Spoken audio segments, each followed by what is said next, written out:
আসসালামু আলাইকুম। আজকে আমার মেয়ে মাদ্রাসা উত্তীর্ণ হয়ে নতুনভাবে ভর্তি হচ্ছে। মহিলা মাদ্রাসা, সনটেক মহিলা মাদ্রাসায় ফর্ম নিতে গেল। ফর্ম নিয়ে ফর্ম ফিল আপ করলো। করার পর ওরা বাসায় এসে পড়েছি। মাদ্রাসার পরিবেশটা খুবই সুন্দর। এটা হচ্ছে আমাদের বড় হুজুরের কামরা। এখানে সব বৈঠকখানা হয়, উনি সব কিছু করে।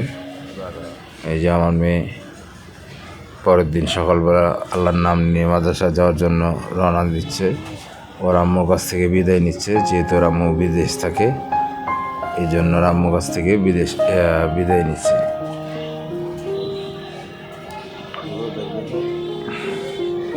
সবাই আমার মেয়েটার জন্য দোয়া করবেন, যাতে আমার মেয়ে ভালো মতো পড়ালেখা করতে পারে। বাসার থেকে বেরিয়েছে, এটা বাসার নিচে আমার বাসার নিচে চায়ের দোকান থাকা সত্ত্বেও এই মানুষজন সবসময় থাকে। যেমন চা খেতে আসে, রুটি খেতে আসে, পাশের বাড়িতে গাছ লাগিয়েছে। এই যে আমার রাজকন্যা আসতেছে।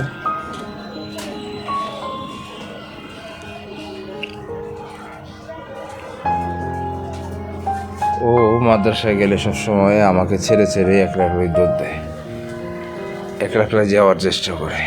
আবার যখন আমি ডাক দিই তখন আবার সামনে আসে, আবার একলা একলা দৌড় দিবে। মাদ্রাসা পড়তে ওর কাছে অনেক ভালো লাগে, ওর অনেক ভালো লাগে মাদ্রাসা পড়তে। আল্লাহ সুবহান তাআলা আমার মেয়ের মাদ্রাসা পড়াটাকে কবুল করুক। এই গলিটা হচ্ছে আমাদের চিপা গলি, মানে শর্টকাট গলি। এখান থেকে গেলে শর্টকাট যাওয়া যায়। আর ওইখান দিয়ে যদি যেতে হয় তাহলে ঢাকা চট্টগ্রাম মহাসড়কের দিক দিয়ে যেতে হয়। যেহেতু বাচ্চা মানুষ, তাই চিপা দিয়ে গেলাম।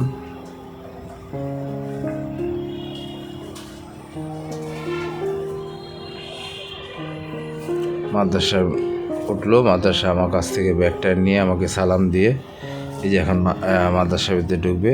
মনটা খারাপ থাকে, কারণ আমাকে বিদায় দিয়ে দেয়।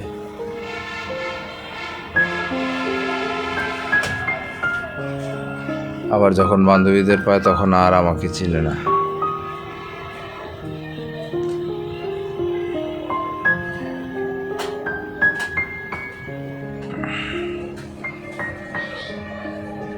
মাদ্রাসায় আল্লাহর রহমতে ছাত্রীরা মাদ্রাসার মধ্যে মহিলা মাদ্রাসা, তো সব ছাত্রীরা আসছে।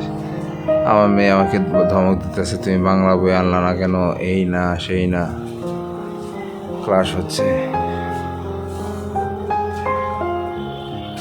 দেখতে থাকুন আপনারা কিভাবে আমার মেয়ে কি করে।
ট্রান্সফর্মার কাজ করলেন?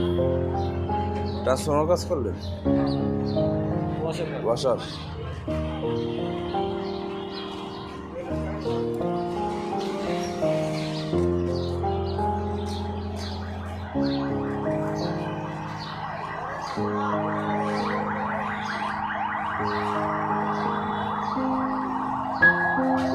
করতেছিলাম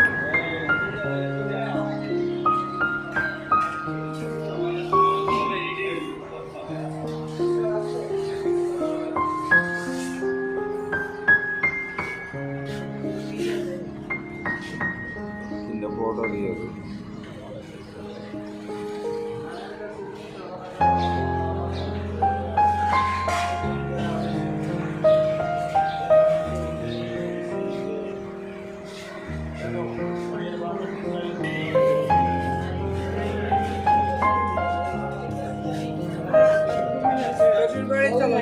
কি করছে?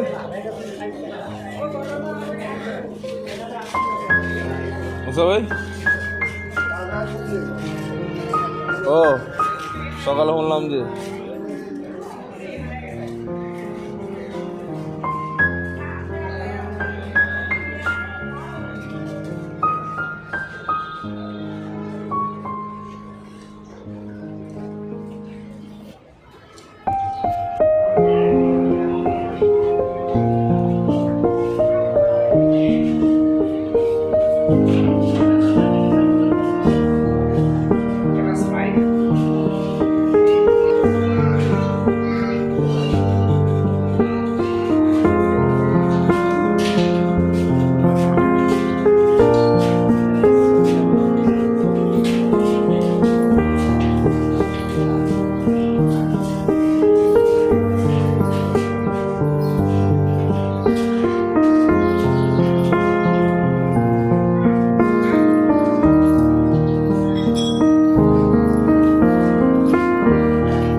রাখো।